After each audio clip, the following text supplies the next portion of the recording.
जय हिंद दोस्तों। जैसा कि दोस्तों आज हम सब इस वीडियो में सीखने वाले हैं कि लारेंज बल के क्या होता है। ठीक है दोस्तों, जैसा कि सबसे पहले हम डिफिनीशन को रटने का प्रयास नहीं करेंगे, पहले हम एक्चुअल में लारेंज बल को समझेंगे। ठीक है, आखिर ये लारेंज बल क्या है उसको अच्छे तरीके से समझेंगे, उसके बाद दोस्तों अपने टॉपिक की तरफ हम बढ़ेंगे। ठीक है, जैसा कि दोस्तों यहाँ पे हमने एक चुंबक ले लिया है, नॉर्थ पोल ले लिया और साउथ पोल ले लिया है, यानी दोस्तों चुंबक ले लिया है और ये दोस्तों पूरा चुंबकीय क्षेत्र है। क्या है दोस्तों, यहाँ से लेके पूरा यहाँ तक पूरा चुंबकीय क्षेत्र है और इस चुंबकीय क्षेत्र को समझिए 20 दर्शाते हैं, यानी ये कौन सा क्षेत्र है दोस्तों, चुंबकीय क्षेत्र है, चुंबकीय क्षेत्र।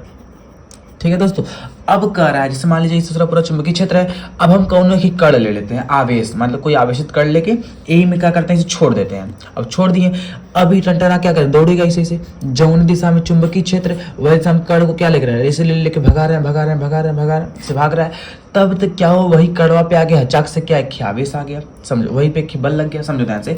मतलब ये पूरा हमारा चुंबकीय क्षेत्र है, अगर हमने इसी में कोई धन आवेशित कण यानी कोई आवेशित कण ले लेते हैं, हमने ले लिया यहाँ पे दोस्तों धन आवेशित कण, यानी कि इस पूरे चुंबकीय क्षेत्र में जब कोई आवेशित कण है उसको हम दौड़ा रहे हैं, यानी गति करा रहे हैं, यहाँ से लेके यहाँ चल और दौड़ और ऐसे करते करते पूरा दौड़ा दिए टंटना के। ठीक है, यानी कोई आवेशित कण है उसको चुंबकीय क्षेत्र में क्या करे, दौड़ा दिए, टंटना दौड़ा दिए, तो उसी कण पे क्या लग गया, एक बल लग गया, उसी कण के ऊपर क्या लग गया, एक बल लग गया। उसी बल को हम कहते हैं दोस्तों लारेंज बल। यानी क्या कर रहा है, पूरा दोस्तों चुंबकीय क्षेत्र है, ठीक है, इसमें कोई आवेशित कण हमने लिया, लेके उसको दौड़ा लिया टंटना के। ठीक है, जैसे वो इसमें गति करना शुरू किया कहा चुंबकीय क्षेत्र में, तब तक उसी कण पे क्या लग गया, कि बल आके हचाक से लग गया, और जो बल लगा दोस्तों उसी बल को हम क्या कहेंगे, लारेंज बल। यानी इसको जो F जो निकला है ये कौन सा फोर्स हो जाएगा दोस्तों, लारेंज बल। और देखेंगे दोस्तों ये 90 डिग्री का एंगल बनाएगा, यानी 90 डिग्री का कोण बनाएगा। दोस्तों ये बल लग रहा है लंबवत, कैसा लग रहा है दोस्तों, लंबवत बल लग रहा है, 90 अंश का कोण बना रहा है। ठीक है, तो क्या है, ये पूरा चुंबकीय क्षेत्र है, कोई आवेशित कण जब चुंबकीय क्षेत्र में गति करता है तो उसी कण पर एक बल लग जाता है, उसी बल को हम कहते हैं लारेंज बल।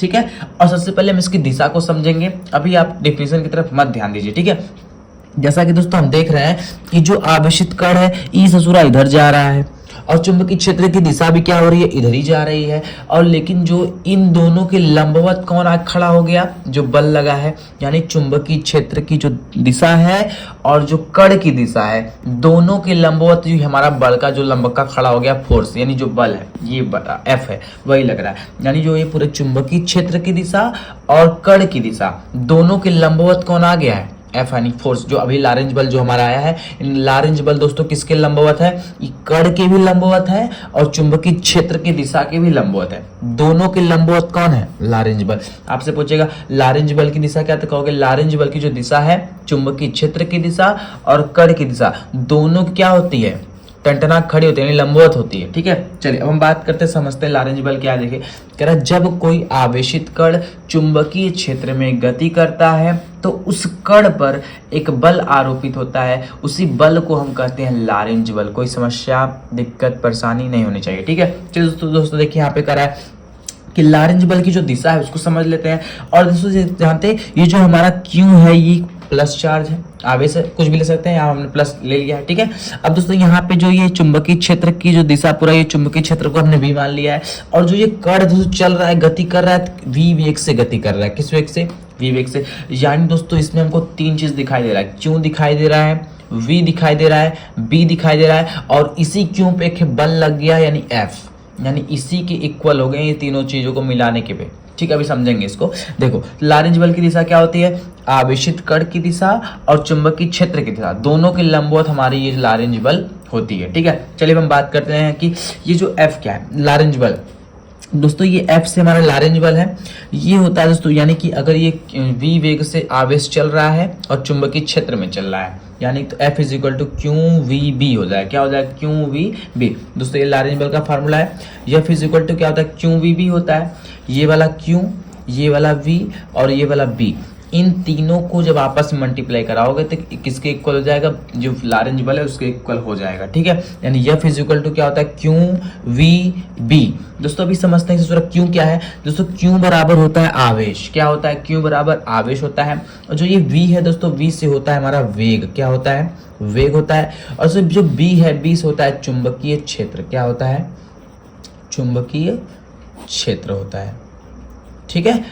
जैसा कि दोस्तों उम्मीद करते हैं इतना समझ में आ गया होगा। चलिए अब हम इसका, लेकिन दोस्तों अभी तक हमने क्या ध्यान दिया यहाँ पे, अभी तक तो कर्ण लंबवत लग रहा था, क्या लग रहा था, लंबवत लग रहा था, 90 एंगल का कोण बना रहा था। लेकिन अगर लंबवत ना लगे तब तय में ऐसे से झुक जाए तब क्या होगा, ठीक है। तो उस पे जो दोस्तों बस हमने कहा कण पे जो बल आरोपित होता है उसी बल को कहते हैं लारेंज बल। तो हमेशा लंबवत तो होगा नहीं, क्या पता कोई और डिग्री का कोण बन जाए। तो जैसे मान लीजिए दोस्तों अगर किसी और डिग्री का कोण बनेगा तब क्या करना है। तो जैसा कि दोस्तों हमने यहाँ पे लिख दिया अच्छे तरीके से, यदि कण बी की दिशा, बी मतलब चुंबकीय क्षेत्र की दिशा के लंबवत न हो, यानी थीटा कोण बना रही हो, तब आप क्या करोगे। तो यानी दोस्तों F is equal to Q V B sine theta लेंगे, क्या लेंगे दोस्तों, साइन थीटा, ठीक है। मान लीजिए लंबवत ना बने, 0 डिग्री थीटा कोई भी अंश का कोण बन जाता है, आप क्या लोगे दोस्तों। मान लेते हैं अगर हमारा जो कोण है वो 0 डिग्री का बन रहा है, कितने डिग्री का बन रहा है दोस्तों, मान लेते हैं हम 0 डिग्री का बन रहा है। तो हम लिख लेते हैं यहाँ पे theta is equal to 0 degree, तो क्या होगा, ठीक है। तो क्या होगा दोस्तों, ध्यान से देखिएगा, यहाँ पे लिख देंगे F इज इक्वल टू, हमारा फार्मूला क्या है, Q V B sine theta, ये हमारा फार्मूला है। लेकिन हमको दोस्तों लेना है थीटा के जगह कितना लेना है, 0 डिग्री लेना है। तो यानी कि F is equal to Q V B sine 0 degree, ठीक है। आपको दोस्तों पता है साइन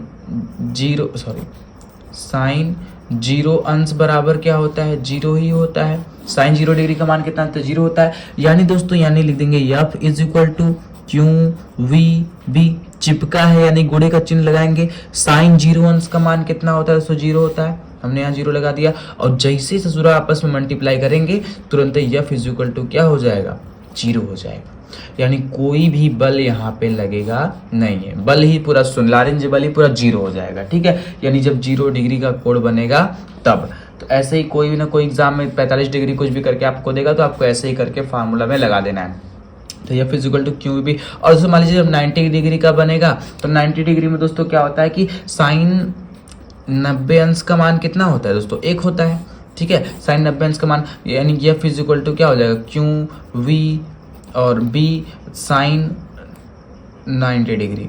और यहाँ लिख देंगे F is equal to Q into V into B होता है। साइन 90 अंश का मान कितना होता है, 1 होता है। सबका जब आपस में मल्टीप्लाई कराओगे तो F इज इक्वल टू कितना आएगा, क्यू आएगा, वी आएगा, बी आएगा, ठीक है। तो इसमें कोई भी चेंजेस होने वाले नहीं। तो F is equal to Q V B होता है। जब आपको थीटा दिया रहे तब ऐसे पूछे तो आपको याद कर लेना F is equal to Q V B sine theta. उम्मीद करते हैं दोस्तों आपको लारेंज बल समझ में आ गया होगा। बस दोस्तों ये बहुत से छोटे से टॉपिक थे और दोस्तों बहुत ही इंपॉर्टेंट है, एग्जाम में हमेशा ये पूछा जाता है, ठीक है। उम्मीद करते हैं आपको समझ में आया होगा। तब तक के लिए जय हिंद, वंदे मातरम।